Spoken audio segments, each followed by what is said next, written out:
Doctor posting হচ্ছে, আমি doctor দেওয়ার জন্য ডাক্তার না দেওয়া উচিত, 3 দিন একসাথে যা লাগুক না দেওয়া উচিত।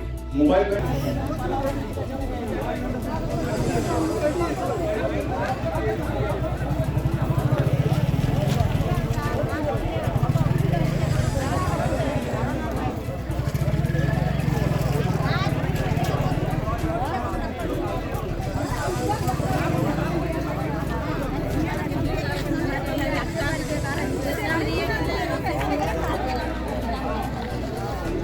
এলাকার লোকই দরজা খুলে নিয়ে চলে যায়। আমার এলাকার লোক সাইডে আমি বলি সিকিউরিটি থাকলে তো দেখা যায়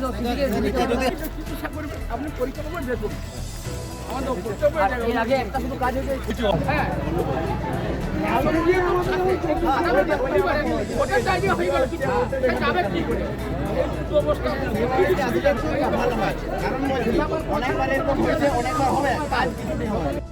এই অবরোধের কারণ যেটা জানলাম, ডাক্তার অনেকদিন এখানে নেই, পরিষেবা চিকিৎসা ঠিকমতো এলাকার মানুষ পাচ্ছে না। তো এটা আমাদের নজরে ছিল, অবরোধ হয়েছে বলে আমরা এটা নজরে আছে বা নজরে এসছে তা নয়।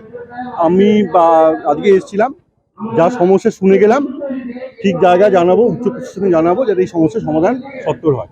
আমরা দাবি নিয়েছিলাম প্রথমেই যে আমাদের হাতিবাড়ি প্রাথমিক সুস্বাস্থ্য কেন্দ্রটি যেটি রয়েছে সেটি বেহাল অবস্থা, তার সংস্কারকরণের জন্য আমরা প্রথমেই আবেদন করেছি যে 24 ঘন্টা এমার্জেন্সি পরিষেবা আমাদের লাগবে। আমাদের মূলত দাবি ছিল দুটো, একটা হচ্ছে এই যে আমাদের যে হাতিবাড়ি প্রাথমিক উপস্বাস্থ্য কেন্দ্র রয়েছে সেই উপস্বাস্থ্য কেন্দ্রে এমার্জেন্সি পরিষেবা চালু করতে হবে, আর সেই সঙ্গে হচ্ছে যে 24 ঘন্টা একটা আউটডোর যেন চালু থাকে, যাতে এখানকার যে মানুষ, এখান ক্ষেত্র মজুরের এলাকার মানুষ, এই মানুষ এখানে যে পরিষেবা যেন পায়, কারণ এখান থেকে সিমলাপাল বা বাঁকুড়ায় গিয়ে চিকিৎসা করার ক্ষেত্রে মানুষের প্রবলেম হচ্ছে।